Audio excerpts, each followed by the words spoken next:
Andersson, olkaa hyvä.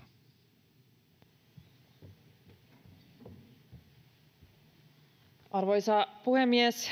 Asumistukeen tehtävät heikennykset tulevat leikkaamaan monien ihmisten tuloja hyvin merkittävällä tavalla. Ihmisen kotipaikkakunnasta, perheen koosta, asuntotyypistä sekä työtilanteesta riippuen monet tulevat menettämään useita satoja euroja kuukausituloistaan. Tämä on todella merkittävä tulonmenetys aikana, jolloin elinkustannusten ja asumisen kustannusten nousu kurittaa pienituloisia, varsinkin yksin eläviä. Erikoisinta hallituksen asumistukileikkauksissa on se tapa, jolla esityksen perustelut ovat muuttuneet matkan varrella. Alun perin niin pääministeri Orpo kuin asiasta vastaava ministeri Sanni Grahn-Laasonen perustelivat leikkauksia sillä, että asumistuki nostaa vuokratasoa. Kuitenkaan tutkimustiedon valossa asumistuella tai sen leikkaamisella ei ole suurta vaikutusta yleiseen vuokratasoon, kuten myös hallituksen esityksessä suoraan todetaan. Kun asia selvisi kokoomuksen ministereille, vaihtuivat perustelut lennosta siihen, että tässä onkin kyse vain säästöistä. Toinen perustelu, jolla hallitus on puolustanut kaikkia leikkauksia sosiaaliturvaan, on työllisyyden edistäminen. Tämäkään ei pidä paikkaansa asumistuen kohdalla. Tässä hallituksen esityksessä todetaan, että valtiovarainministeriön alustavan arvion mukaan esityksen kokonaisvaikutukset työllisyyteen ovat vähäisiä. Sen sijaan vaikutukset voivat olla jopa päinvastaisia kuin mitä hallitus toimillaan tavoittelee.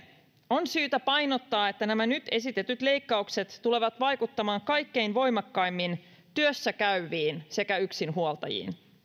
Tällä esityksellä te siis leikkaatte erityisesti jo työssä olevilta ihmisiltä ja heikennätte samalla näiden mahdollisuuksia asua esimerkiksi lähellä työpaikkaa.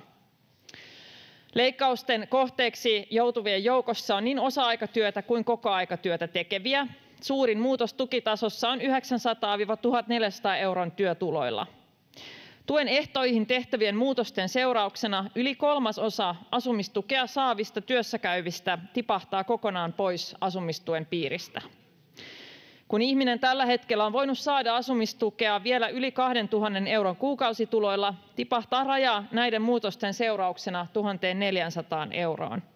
Tämä tarkoittaa merkittäviä heikennyksiä esimerkiksi sote-alan ammattilaisten tai huolto- ja puhtaanapitotöitä tekevien työntekijöiden toimeentuloon. Tämä esitys iskee toisin sanoen erittäin kovaa moniin pienipalkkaisiin työntekijöihin, joiden joukossa on paljon kokopäivätyössä olevia yksinhuoltajia.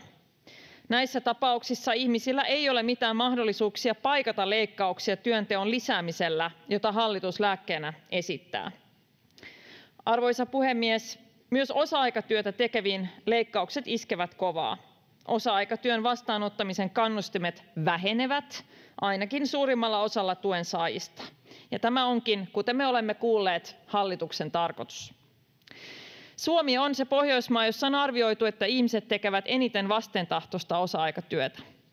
Joillekin osa-aikaisuus on valinta, mutta esimerkiksi kaupan alalla kokopäiväistä työtä ei ole tänä päivänä juuri tarjolla, vaikka työntekijä sitä kuinka haluaisi. Jos kokopäivätöihin siirtyminen olisi vain ihmisten omasta tahdosta kiinni, miten tilastot näyttäisivät tältä? Toinen oleellinen huomio on, että Suomen ja Ruotsin työllisyysasteiden suurin ero on juuri osa-aikatyötä tekevissä. Ruotsissa sitä tehdään nimenomaan enemmän kuin täällä ja enemmän vapaaehtoisesti, ja tämä on Suomen ja Ruotsin työllisyysasteen erojen keskeisin selittävä tekijä. Heikentämällä osa-aikatyön vastaanottamisen kannustimia tämä hallitus ottaa jättimäisen askeleen pois Ruotsin ja muiden Pohjoismaiden mallin tieltä. Arvoisa puhemies! Eikä tässä vielä kaikki.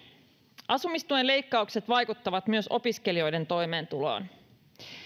Opiskelijat on se keskeisin syy sille, että asumistuen menot ovat kasvaneet viime vuosina. Se johtuu siitä, että opiskelijat siirrettiin yleisen asumistuen piiriin vuonna 2017. Ironisinta on, että tätä uudistusta oli tekemässä myös juuri Sanni Grahn-Laasonen itse.